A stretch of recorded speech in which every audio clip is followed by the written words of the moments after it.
안녕하십니까. 3월 4일 월요일 말씀 묵상 함께 시작하겠습니다. 오늘도 그리고 새롭게 시작되는 한 주도 주님의 은혜와 주님의 함께 하심을 체험하시는 귀한 시간들 되시기를 기도합니다. 오늘 본문은 누가복음 10장 25절에서부터 37절까지 말씀이고요. 너무나도 유명한 선한 사마리아인 이야기입니다. 이 이야기를 통해서 누가가 그리고 예수님께서 우리들에게 그 제자들에게 무엇을 말씀하기를 원하셨는지 정말 우리가 신앙생활함에 있어서 가장 중요한 것이 무엇인지 생각해보는 시간 되었으면 좋겠습니다. 그럼 먼저 말씀 보시겠습니다. 어떤 율법교사가 일어나 예수를 시험하여 이르되 선생님, 내가 무엇을 하여야 영생을 얻으리이까? 율법에 무엇이라 기록되었으며 네가 어떻게 읽느냐? 내 마음을 다하며 목숨을 다하며 힘을 다하며 뜻을 다하여 주 너희 하나님을 사랑하고 또한 내 이웃을 내 자신같이 사랑하라 하였나이다. 내 대답이 옳도다. 이를 행하라. 그러면 살리라. 그 사람이 자기를 옳게 보이려고 예수께 여짜오되 그러면 내 이웃이 누구니이까? 어떤 사람이 예루살렘에서 여리고로 내려가다가 강도를 만나매 강도들이 그 옷을 벗기고 때려 거의 죽은 것을 버리고 갔더라. 마침 한 제사장이 그 길로 내려가다가 그를 보고 피하여 지나가고 또 이와 같이 한 레위인도 그곳에 이르러 그를 보고 피하여 지나가되 어떤 사마리아 사람은 여행하는 중 거기 이르러 그를 보고 불쌍히 여겨 가까이 가서 기름과 포도주를 그 상처에 붓고 싸매고 자기 짐승에 태워 주막으로 데리고 가서 돌보아 주니라. 그 이튿날 그가 주막 주인에게 데나리온 2를 내어주며 이르되 이 사람을 돌보아 주라. 비용이 더 들면 내가 돌아올 때에 갚으리라 하였으니 네 생각에는 이 세 사람 중에 누가 강도 만난 자의 이웃이 되겠느냐? 자비를 베푼 자니이다. 가서 너도 이와 같이 하라. 예수님이 갈릴리에서 예루살렘으로 향하시는 이 길 이야기, 이 이야기 가운데에서는 성도님들이 기억하시는 많은 유명한 이야기들이 포함되어 있습니다. 분명 이것은 제자의 길이란 어떤 것인가를 가르쳐 주는 것이고 그리고 세상의 가치관과는 다른 길이다라는 것을 보여주는 부분을 우리는 읽어가게 됩니다. 먼저 우리는 제자들이 원래 어떤 사람들이었는가를 생각해 볼 필요가 있어요. 여기서 율법사가 나오지만 원래 제자들은 어떤 사람들이었습니까? 자기들에게 주어져 있는 능력을 제대로 발휘하지를 못해요. 그뿐만 아니라 서로 간에 누가 더 크냐고 싸움하고 있고 누가 우리 편이냐 이런 거 가지고 갈등하는 그런 모습을 그대로 갖고 있는 제자들이었다는 거죠. 그 문제들, 사람과 사람들 사이를 가로막고 있었던 이 장벽의 문제, 그리고 하나님께서 베풀어 주신 그 은혜, 그 능력을 발휘하지 못하는 문제가 하나하나 해결되어 가는 이러한 방법으로 이것을 해결해야 된다라는 가르침을 주고 있는 것입니다. 그리고 이 선한 사마리아인의 이야기는 그 구체적인 제자의 삶이 어떤 것인가에 대한 이야기들의 첫 번째 이야기죠. 어떤 율법 교사가 일어나서 예수님을 시험합니다. 선생님, 내가 무엇을 하여야 영생을 얻으리까? 이것은 공손하게 물어본 거라고 생각하시면 곤란합니다. 우리말 성경은 이렇게 높임말로 번역해 놓고 예수님은 낮춤말로 번역해 놓다 보니까 마치 배우려는 공손한 태도를 가지고 있었던 것처럼 느낄 수 있는데 그게 아니고요. 이 당시 유대인들이 늘상 하는 그 율법 논쟁을 시작해 보자 이겁니다. 예수님은 간단하게 대답하시죠. 율법에 무엇이라 기록되어 있고 어떻게 읽고 있습니까? 그러니까 내 마음을 다하며 목숨을 다하며 힘을 다하여 뜻을 다하여 주 너희 하나님을 사랑하고, 이건 신명기 6장 5절입니다. 이스라엘아 들으라 라고 시작되는 쉐마 본문의 가르침이죠. 이거는 유대인이라면 어린 아이라 하더라도 모를 수가 없는 본문이에요. 너는 마음을 다하고 뜻을 다하고 힘을 다하여 내 하나님 여호와를 사랑하라. 또한 내 이웃을 내 자신같이 사랑하라.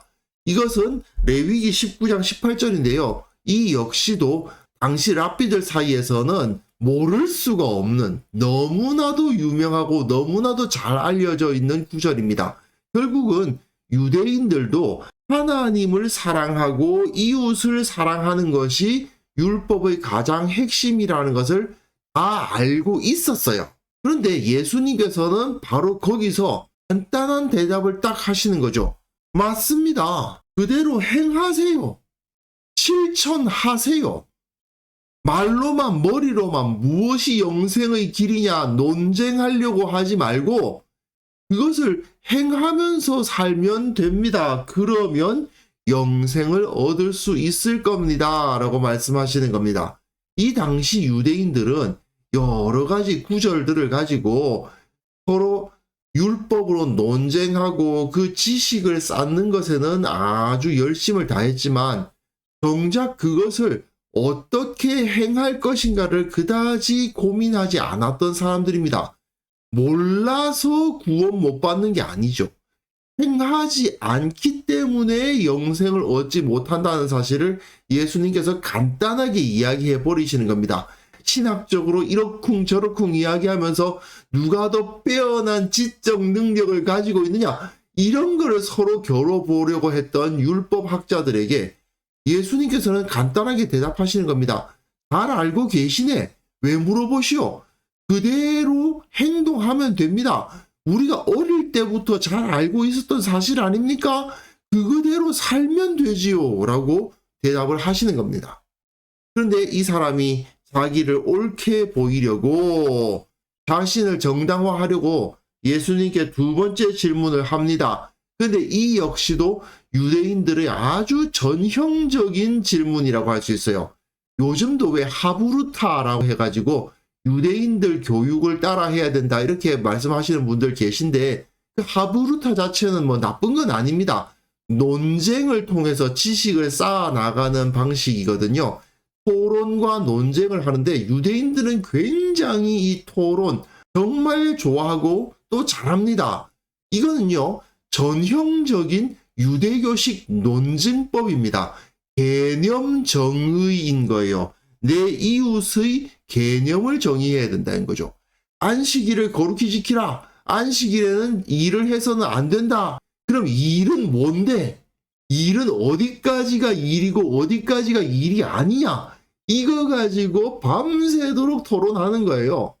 여기서도 마찬가지죠. 이웃을 내 몸과 같이 사랑하라 그래서 그래? 그럼 이웃이 뭐야? 어디부터가 이웃이고 어디부터가 이웃이 아닌 거야?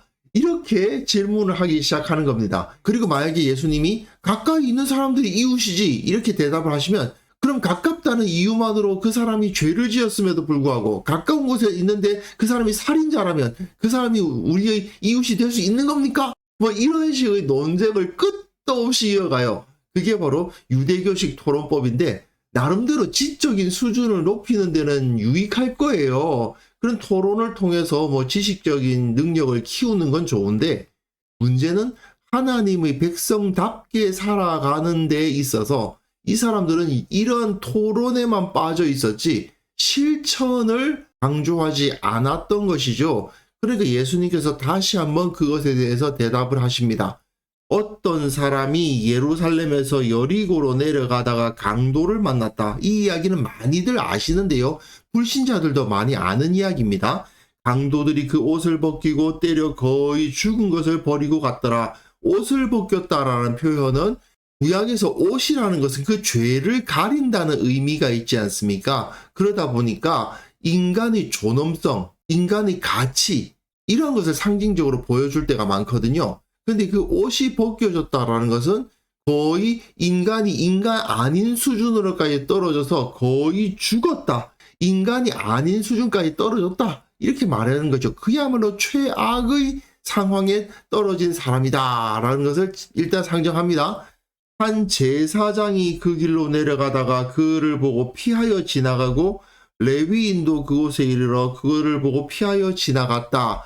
제사장과 레위인, 유대교의 핵심적인 인물들이죠. 이 사람들이 왜 피해갔겠느냐? 여러 가지로 해석할 수 있습니다만은 아마도 정결법으로 따지면 시체를 가까이 해서는 안 되는 사람들이기 때문에 거의 죽은 것이나 다름없는 사람을 보고 시체라고 생각해서 피해갔을 수도 있겠죠. 또는 그를 도와줄 마음을 품지 않았고 귀찮은 일이 생겼다고 생각하면서 피해갔을 수도 있습니다. 그런데 어떤 사마리아 사람은 여행하는 중 거기 이르러 그를 보고 불쌍히 여겼다. 사마리아 사람이 등장해요. 이 당시 유대인과 사마리아 사람 사이의 관계라는 것은 60년대, 70년대의 북한 사람과 남한 사람들 관계라고 보면은 거의 맞습니다. 그야말로 때려잡자 공산당 분위기였잖아요. 그야말로 원수죠. 사실은 굉장히 비슷한 사람들인데 같은 하나님을 섬긴다고 말하고 있지만 서로 간에 하나님에 대한 시각이 다르고 그리고 그 역사가 서로 만나서 싸웠던 역사를 보내다 보니까 거의 원수나 다름없는 존재들입니다. 그런데 이 사마리아 사람이 그를 보고 불쌍히 여겨서 가까이 가서 기름과 포도주를 그 상처에 붓고 싸매고 자기 짐승에 태워 주막으로 데리고 가서 돌보아 줍니다. 여기서 유대인 율법 교사에게 그냥 제사장과 레위인이 너희 이웃이냐 사마리아인이 너희 이웃이냐 이렇게 질문했다면 당연히 제사장과 레위인이 이웃이다라고 대답을 했겠죠. 그런데 예수님은 이 둘을 역전시키는 이야기를 하시는 겁니다. 유대인으로서 유대인의 대표인 제사장과 레위인은 당연히 이웃이라고 생각을 하겠지만 네가 만약에 강도를 만났는데도 모른 척하고 그가 지나갔다면 그가 과연 이웃이겠는가? 사마리아인이라면 유대인들 입장에서는 원수나 다름없지만 강도를 만난 너를 보호해 준다면 그는 너희 이웃이 아니겠는가? 이렇게 질문을 하시는 거예요. 그 이튿날 그가 주막 주인에게 데나리온 2를 내어주며 이르되 이 사람을 돌보아 주라. 비용이 더 들면 내가 돌아올 때에 갚으리라 하였으니 사실 이 선한 사마리아인의 모습에 예수님 자신의 모습이 투영되고 있죠. 돌아온다라는 표현은 예수님이 다시 재림하시는 것을 의미하지 않습니까? 데나리온 2, 여기서도 2가 나와요. 증인, 증거 이런 의미인데 그러니까 내가 이 데나리온을 줬으니까 내가 다시 여기 와서 비용이 더 들면 갚아줄 것이다 라는 것을 증거금으로 내놓는다는 것을 의미합니다. 이 사마리아 사람이 이 사람을 돌보아주고 증거금을 내고 그리고 다시 돌아올 때에 나머지를 다 갚아주겠다라고 말하는 것과 예수님께서 우리를 구원하시고 우리에게 능력을 주시고 생명을 주시고 그리고 다시 돌아올 때에 온전한 하나님의 나라에 들어가게 해주시겠다고 약속하신 것이 서로 투영되죠. 매우 비슷하죠. 이것을 통해서 예수님이 모든 사람의 이웃이 되셨다는 사실을 보여주죠. 사실 예수님은 선한 사마리아인의 모습 그 자체잖아요.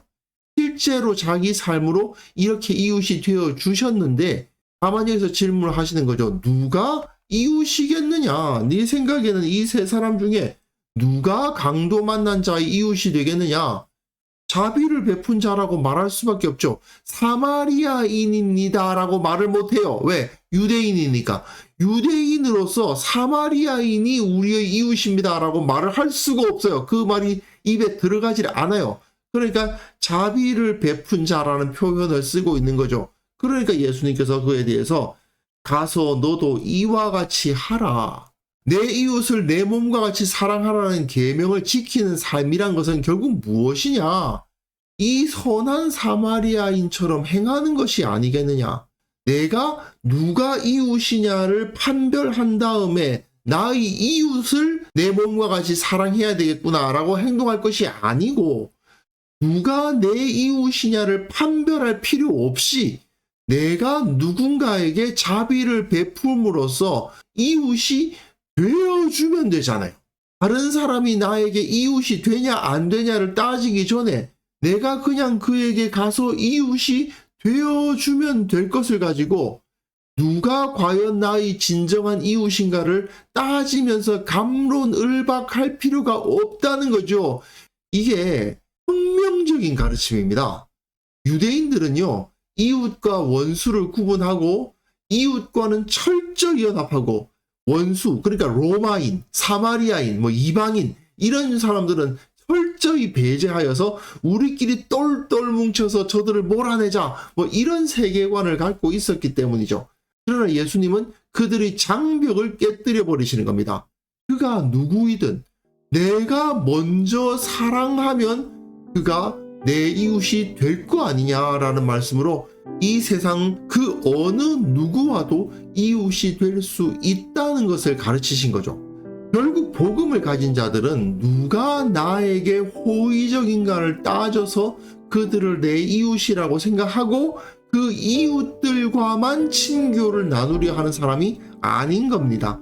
복음의 기본은 그 사람이 과거에 누구였던 어떤 위치에 있든 내가 먼저 섬기고 내가 먼저 사랑하고 내가 먼저 이웃이 되는 거죠. 그러면 그들이 우리의 이웃, 나의 이웃이 된다는 것을 우리가 확인해야 될 것입니다. 그래서 이 시간 함께 기도하실 때에는요, 하나님의 말씀을 알기만 하는 것이 아니라 실천하는 신앙을 갖게 하옵소서. 서로 사랑하고 배려하고 내가 먼저 다른 이의 이웃이 되는 실천을 통해서 온전히 하나 되는 공동체가 만들어지게 하옵소서. 함께 기도하는 시간 가졌으면 합니다.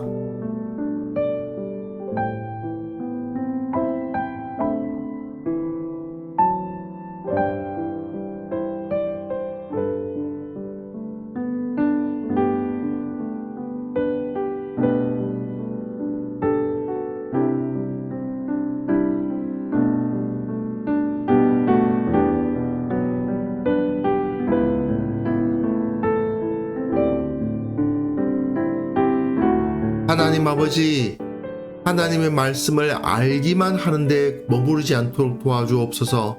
늘 말씀대로 실천함으로써 주님의 은혜, 주님의 사랑 받아 누리는 자가 되게 하여 주옵소서.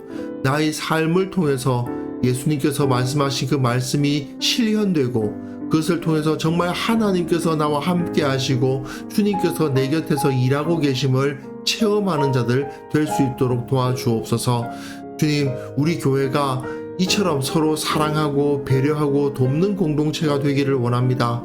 그 누가 우리를 찾아온다 하더라도 그들을 환대할 수 있는 공동체, 그들에게 기꺼이 이웃이 될 수 있는 공동체, 삶을 나누고 서로를 축복하는 공동체가 될 수 있도록 우리 교회 안에 임재하여 주옵소서. 주님, 한국교회를 위해서도 또한 기도합니다. 한국교회가 온전히 이웃 사랑을 실천할 수 있도록 도와주시고 그것을 통해서 불신자들에게까지도 칭송을 받는 그러한 공동체로서 설 수 있도록 도와주옵소서. 세상 가운데 사랑의 공동체가 온전히 서게 하셔서 세상을 바로잡고 주님의 나라, 주님의 은혜가 넘치는 땅을 만들어가는 공동체가 되게 하여 주옵소서. 아버지, 오늘 하루 우리가 살아가는 그 모든 삶 가운데서 주님을 기억하기를 원합니다.